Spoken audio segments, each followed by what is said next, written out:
State Auditor Tom Schweik. Yeah, raise your hand if you can't hear me. No sound? Okay.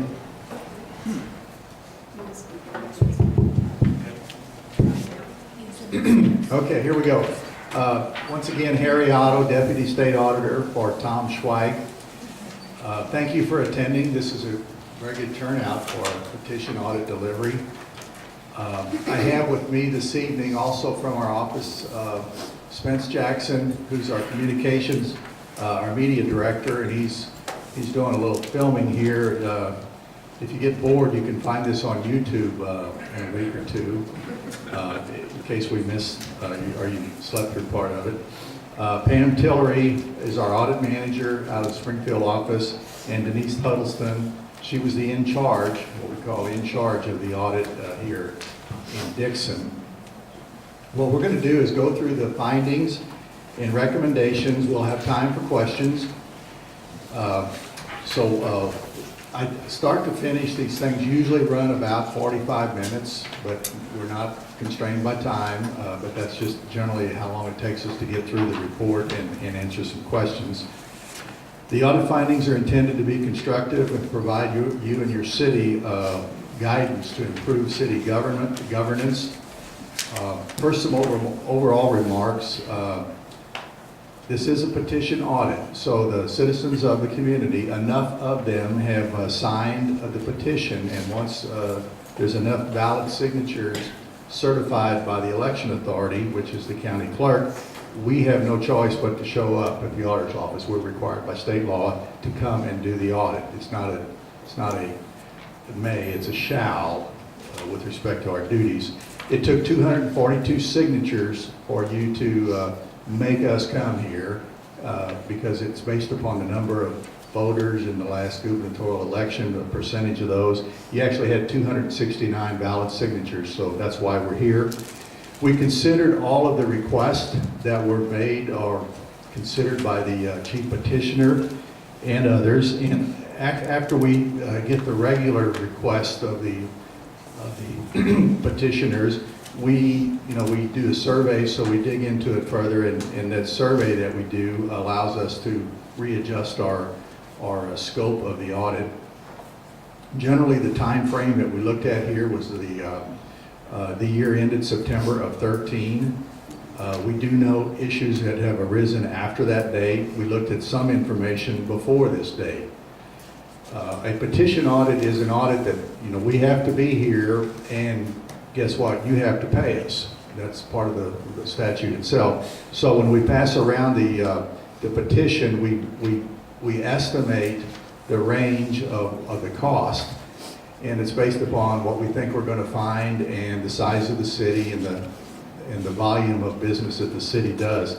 We estimated this one to be around $35,000 to $50,000. And we underestimated, but we're staying at the top number, the $50,000. Actually, our costs are going to exceed that, probably closer to 60, but because we put 50 as the limit on there, that's what we're staying with. Many issues were discovered during the audit, including potentially missing utility receipts and apparent misuse of government authority. There was $1,847 of recorded utility receipts back in October of 12 that were never deposited. This was during a period of high staff turnover. The former collector reduced her parents' utility bills for water and sewer during the majority of her 7 years of employment with the city from 2005 to 12. And we're recommending that the city further investigate that reduction of parents' utility bills, and we'll talk about that a little bit later. The current Board of Aldermen and the Mayor have accepted and agreed to implement our audit recommendations. That's not always the case. Sometimes we butt heads with city officials and say you should change procedures and do it differently, and sometimes they say no. But in this case, we have 10 different areas we're going to talk about, 28 specific recommendations, and in every case, all 28 of those, the city officials have said, yes, we're going to follow your recommendations. So usually when I give these go through these, I have to say what our recommendation is, and then I have to kind of say whether or not the city's going to follow up. But in this case, every time we've made a recommendation, the city says we're going to follow that. So if you hear me say the recommendation is, you can just assume the city has agreed with that recommendation and that that change is going to be made. The overall rating of this audit is poor. That's the lowest rating we give. We give poor, fair, good, and excellent. I will tell you that of the 35 petition audits of cities that we have prepared over the last 49 or 50 months, of those 35, 20 of them have been poor. So I guess it shows that an audit was needed whenever the rating turns out to be poor. When we do give a poor rating, we come back because the statute says you could have another petition audit, but you can't have one for 3 years, 36 months after we leave. You could have us come back. But better than that, we do what we call a follow-up. So within about 90 to 120 days, we'll have someone back here in Dixon to follow up and see whether or not the recommendations that we've made and have been agreed to and we're going to be implemented, we'll see how the progress has been made. There will be a follow-up report issued. That follow-up report, you can pull it down by going to our website, as you can also pull down the report that's in front of you right now. That's published and it should be online tomorrow. So if you misplaced that one or you want to talk to a friend or a fellow Dixon resident about it, you can always go to our website, auditor.mo.gov, and click a few times and you're going to be right there at the report. You can download it or read it online. So we're going to go into the findings. I'll try to let you know where I am. It's pretty much through the order that you have them if you have the report in front of you, and once in a while I'll give you a page number to let you know where we are. Finding 1 dealt with the undeposited receipts and unsupported transaction. I think that's your page 4. As I said earlier, the audit identified $1,847 of recorded utility receipts in October of 2012. They were not deposited. There was high turnover of city personnel during that period in October of 12. There were manual receipts of $2,995 that's made up of cash and checks. From October 12th to October 30th, they could not be agreed to a deposit. And in addition, $1,203 was posted to customer accounts in the computerized utility system during of October 12, but could not be agreed to a deposit. There was a cash deposit of $2,351 made in November the 2nd, and it was applied to undeposited cash receipts. When you put all these together, it's leaving an $1,847 in undeposited cash, and the city personnel could not determine if the unidentified deposit was related to the undeposited monies. According to city officials, during October of 12, various former city officials, the collector, the clerk, the mayor, these are former city officials, and the former court clerk, issued manual receipt slips for city monies received, and access to monies on hand was not limited. Too many people could get to them, had access to the monies. The city collector posted payments to the computerized utility system, and it's unclear who made deposits during that time period. City officials failed to maintain adequate documentation of utility monies deposited during October and November of 12. The former city collector, Sheila Plummer, entered incorrect usage information or made unauthorized adjustments to her parents' account in the computerized utility system to reduce the amount of water used each month. Plummer was fully responsible for the utility billings from November of 5 through August of 12. And her parents were primarily charged the minimum amount from January of 7 through July of 13, and other months had been adjusted dating back to October of 2005. We estimated the amount not billed to her parents when the water usage was reported as zero to be approximately $1,140. The city has made several unsupported reimbursements and disbursements during the 2 years ended in September of 13. The city reimbursed the former city clerk $200 on June the 20th of 2012 for a damaged TV that he had allowed the city to use without any documentation of the TV's value. There was $175 for a time clock system and smart cards, which was $23 more than what the items actually cost. $385 for computer parts in June of 12 that were shipped to his wife's name to his personal address. The Board of Aldermen did not approve these reimbursements, and the checks were signed by the former mayor and the former city clerk. The city also reimbursed the city marshal $800 in March of 2013 for the purchase of a light bar for a city car, but the marshal did not provide documentation of the actual cost or of the purchase of the light bar. From October of 11 through November of 12, 13 meal purchases totaling of $403 were made that lacked supporting documentation. And several of these meals involved the former mayor, the former city clerk, and the board did not approve $204 of the $403 that was spent. On your page 6 is our recommendation. Our recommendation is investigate these undeposited receipts and work with law enforcement officials regarding criminal prosecution if the undeposited receipts are determined to be missing, and regarding the erroneous utility system information and unauthorized utility account adjustments. The board should seek reimbursement of the unsupported reimbursements, consider billing for past legitimate but unbilled utility service, and ensure all disbursements of city monies clearly benefit the city and supported by invoices. Okay, on this one I will say, our recommendation, which you just heard, the city's response is we will implement. So from now on, when you hear me say recommendation, the answer is the board, the city will implement the recommendation. Finding 2, I think it's on page 6, bottom of 6 of your report, talks about segregation of duties. The board has not adequately segregated accounting duties, does not have adequate review and approval procedures. The city clerk is responsible for preparing invoices for payment, issuing the checks, posting receipts and disbursements into the accounting system, processing payroll, and reconciling bank accounts. Also sometimes takes payments. The city collector is responsible for taking payments, recording receipts in the utility system, and depositing all monies. The comparison of monies received and recorded on manual receipt slips and computerized utility system to those deposited, that is not performed. The comparison is not performed. The city does not have a treasurer.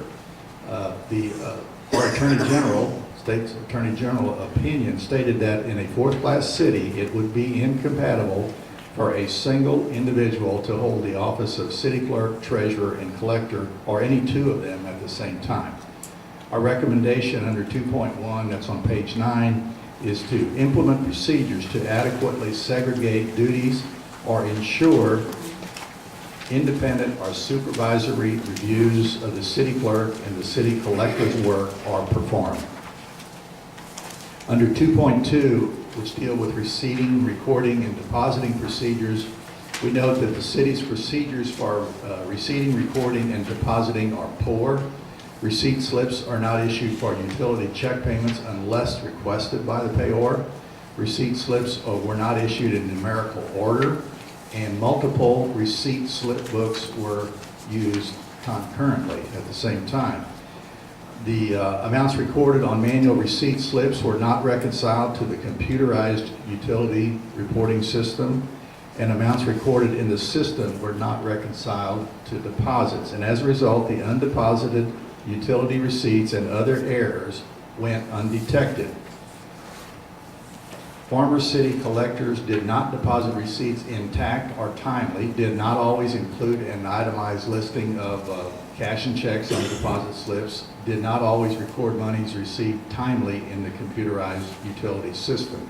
So our recommendation under 2.2, that's on page 9, is to require the issuance of pre-numbered receipt slips for all monies received, record in the computerized utility system timely, and deposit receipts intact and timely. Under 2.3 accounting records on page 8, we note that the city did not maintain accurate accounting records. Differences existed between the September 30, 2013 reconciled bank balance and the book balance recorded in the accounting records of the city's main bank account. The city's computerized bank reconciliation showed a difference of $617,332. An adjustment was made on the September 2013 computerized report by the former city clerk to increase the main account balance and decrease the transportation account balance by $200,000. This transfer was not made until October 7th of 2013.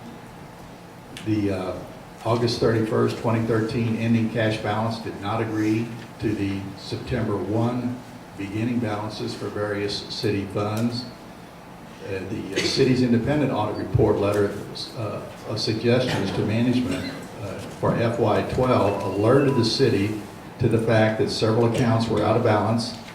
The city requested their software company to fix the out of balance. However, even after the fix, some funds remained out of balance.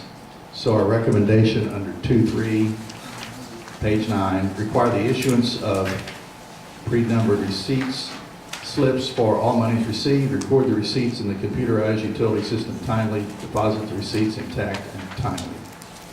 Under physical controls 2.4, according to the current collector, the former city collector kept monies received in an unlocked drawer in the office and a locked vault at night.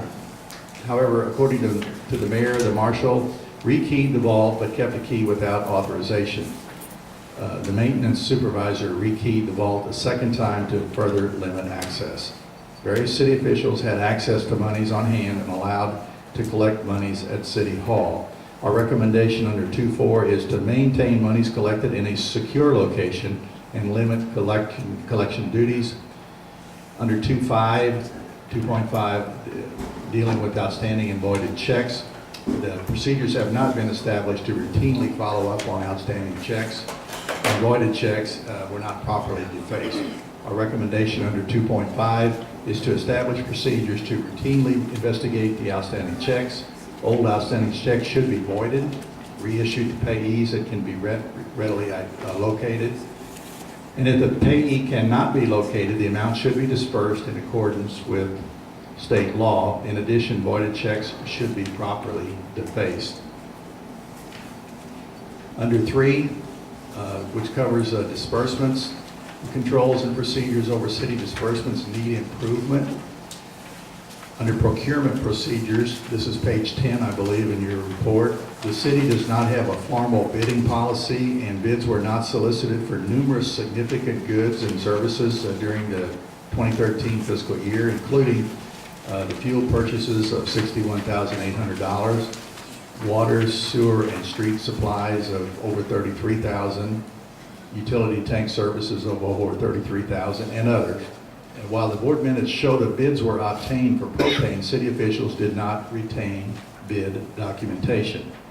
Our recommendation under 3.1, which is on page 13, is to establish formal bidding policies and procedures, including the documentation requirements regarding the bids or quotes received and justification for bids selected.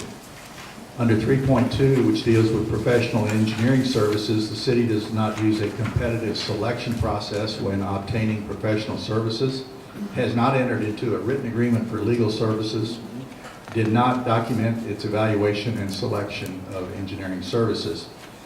The city has used the same law firm since 2006. Chapter 432.070, Revised Statutes of Missouri, requires contracts for cities to be in writing. Our recommendation under 3.2 is to solicit proposals for professional services, enter into a written agreement for legal services, and comply with the state law when procuring engineering services, and document the evaluation and the selection process for these services. Under 3.3, the approval process, the list of bills approved by the board each month is not complete, and a comparison of this list to approved invoices and actual checks written is not performed. The approved list did not include payroll disbursements, did not include 30 of 50 non-payroll disbursements we reviewed. The mayor and department head did not document their review and approval on most supporting documentation. The city policy requires the mayor to approve all purchases over $500 and department heads for those under $500. Our recommendation under 3.3, page 13, is to ensure a complete list of bills, including payroll information, are prepared. The board's approval is reflected on the list and that the lists are retained. The mayor and the department heads should document their review and approval in accordance with city ordinance. An approved list of bills should be compared to invoices and checks written. The board should also ensure all invoices are initialed or signed by an employee to indicate an acceptance of the goods or services. Under 3.4, which deals with 1099 MISC miscellaneous forms, in 2012 and 2013, the city did not issue the 1099 MISC forms to applicable individuals or non-incorporated businesses or file them with the Internal Revenue Service. And Code Sections 6041 to 6050 of the Internal Revenue Code require non-wage payments of at least $600 in 1 year for services or services performed as a trade or business by non-employees other than corps be reported to the federal government on Form 1099 MISC. So our recommendation under 3.4 is to implement the procedures to ensure 1099 MISC compliance as required by law. We noted under 3.5 duplicate vendors. The city list contained 21 duplicate vendor names, each with separate vendor numbers. And the city did not use 393 of the 595 vendors on its list for the year ended September of 2013. So our recommendation under 3.5 is to ensure duplicate vendors and vendors the city does not plan to use are removed from the vendor list. Under payroll taxes, finding 4, the former and current city clerk did not timely file Form 941 and remit the applicable payroll taxes to the Internal Revenue Service for the period January of 12 through March of 14. And that resulted in assessments of penalties and interest totaling $26,980. The current city clerk was also not timely in filing and remitting the second quarter of 2014, but as of the date of the printing of this, the IRS had not yet to assess any penalties and interest for that failure. Our recommendation here is to establish procedures to ensure that the payroll taxes are remitted to the appropriate taxing entity timely. Under finding 5, which deals with restricted revenues, the city has not established adequate procedures to ensure restricted monies are expended only for intended purposes and disbursements are properly allocated among funds. Under 5.1, tracking and recording of restricted revenues, the police officer standards training, often abbreviated POST fees, and the law enforcement training, LET fees, are commingled with general purpose monies rather than being accounted for separately or in separate funds. The city clerk deposits these money into the general fund and tracks the receipts, but does not identify the associated disbursements or balances within the fund. So under 5.1, our recommendation is to determine the amount of these restricted monies in the general fund, establish separate funds or a separate accounting of these monies. Under 5.2, the allocation of disbursements. The former city clerk failed to allocate the cost of legal services, nearly $17,000, between the various funds. Documentation does not exist to support the allocation of the cost of the audit services among city funds. The recommendation under 5.2 is to ensure the shared costs are properly allocated to the applicable city funds and are supported by adequate documentation. Under finding 6, dealing with utility system controls and procedures, there are significant weaknesses in the city operations related to utility services. The utility rates, there's been no formal review of these water and sewer rates. The city has not increased or decreased water and sewer rates since 2009. The water and sewer fees should cover the cost of providing the related service. So our recommendation is to do a formal review of utility rates periodically to ensure that the revenues are sufficient to cover the cost of providing these services and to support any rate changes. Under 6.2, the water reconciliation and billings, the maintenance supervisors did not investigate significant differences identified in the monthly reconciliation of gallons of water billed to the customers versus the gallons of water pumped.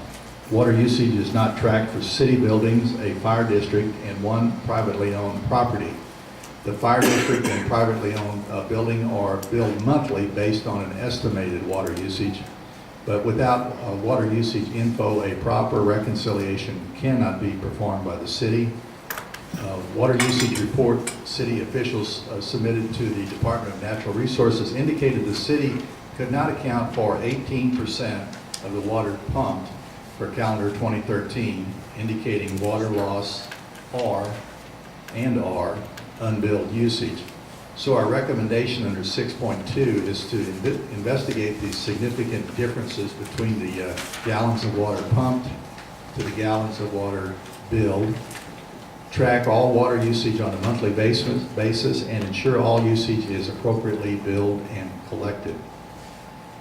Under adjustments of 6.3, the city collector posts adjustments to the computerized utility system without obtaining independent approval or maintaining adequate documentation to support the reason for the adjustments.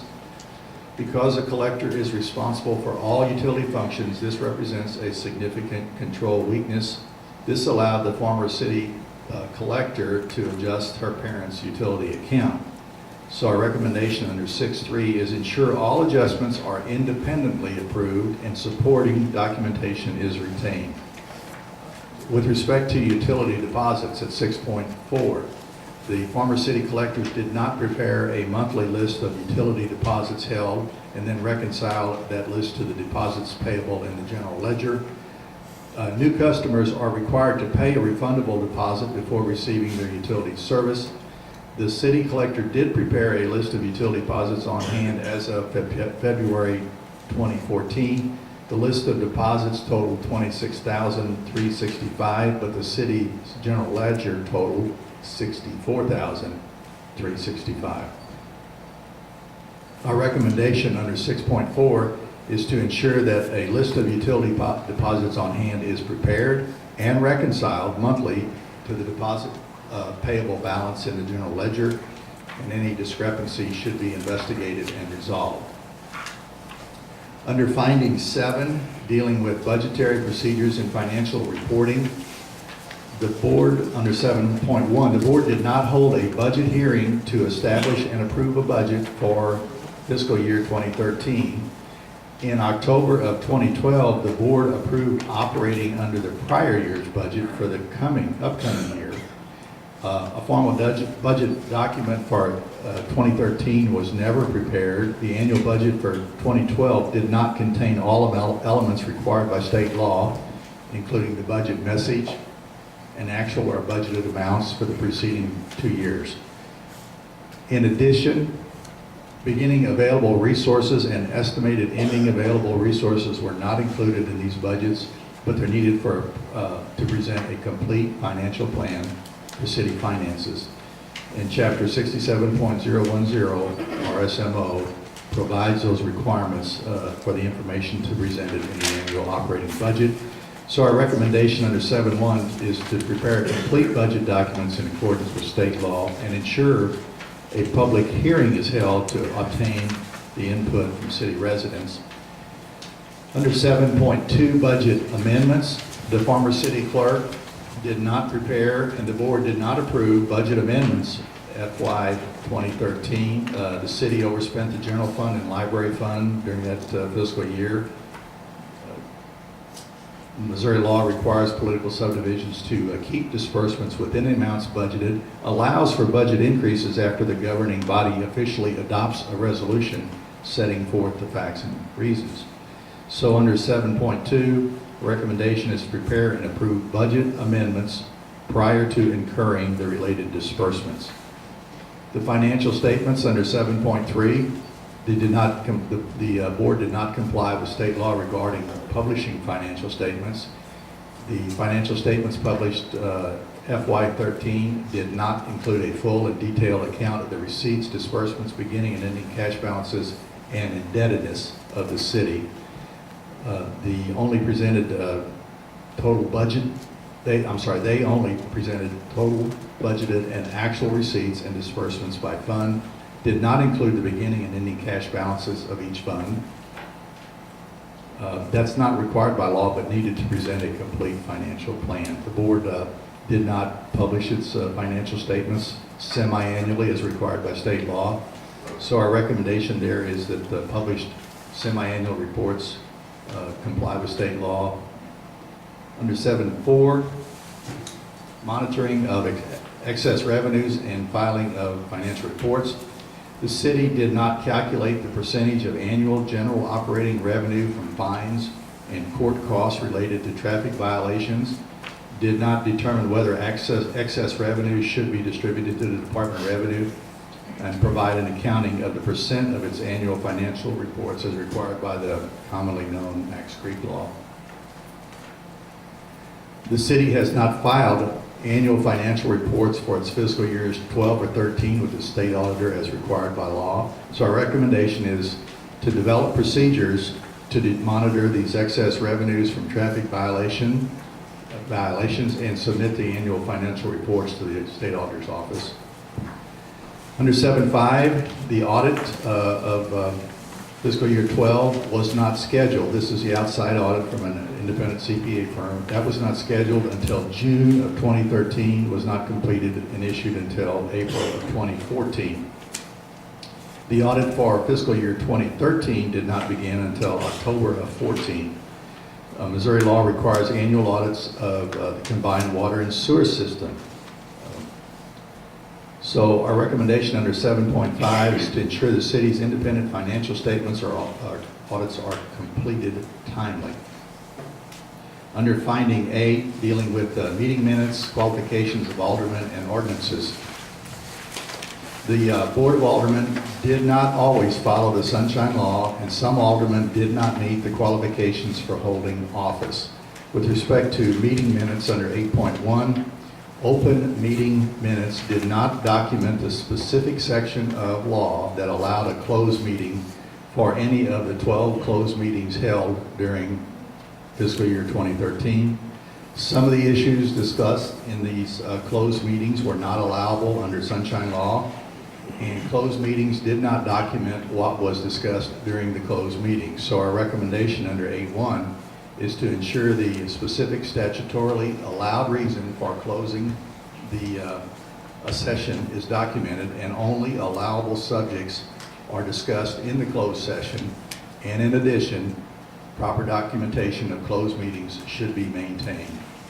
With respect to 8.2, qualifications of aldermen, Alderman Dake and Kuhl owed delinquent property taxes at the time of their election in April of 12. State law says no person can be elected or appointed if they owe city taxes. Alderman Watson did not live inside the city limits during the duration of his term, and the board took no action on this. The city ordinance and state law require an alderman to be a resident of the city for 1 year preceding election, at the time of election, and during the time he or she serves. So our recommendation under 8.2 is to ensure candidates for city offices and current office holders possess the qualifications for holding office. Under 8.3, dealing with ordinances, the city ordinances have not been updated since 2011, and the city has not adopted ordinances to establish compensation of city officials or employees and the water and sewer rates charged. Our recommendation there is to ensure these ordinances are complete. With respect to finding 9, that deals with computer controls. The city has not established adequate password controls to reduce the risk of unauthorized access to computer systems and data. A number of City Hall employees share the one user ID and a password for each of the 3 computers. Passwords are not required to be changed on a periodic basis. Security controls are not in place to shut down a computer after a period of non-activity. or lock it after a specific number of incorrect login attempts. So our recommendation there is require unique passwords for each employee that is confidential, and periodically change these passwords to prevent unauthorized access. The board should also require each city computer to have security controls in place to shut this computer down after a certain period of inactivity and lock it after a specific number of incorrect logon attempts. Finding 10, final finding, deals with capital assets. The city clerk does not maintain records for the city's capital assets, including buildings, utility system, infrastructure, equipment, other equipment. Assets are not tagged for specific identification, and annual physical inventories are not performed. So our recommendation under 10 is to ensure that the property records are maintained that include all pertinent information for each asset, such as a tag number, a description, cost, acquisition date, location, subsequent disposition, and also properly tag, number, and otherwise identify all applicable city property and document an annual inventory. Okay, 1 through 10. We've been there, and I'll be happy to take questions, and I'm going to probably lean on some of our help, our staff help here to answer some specifics if they get too deep. Yes, sir.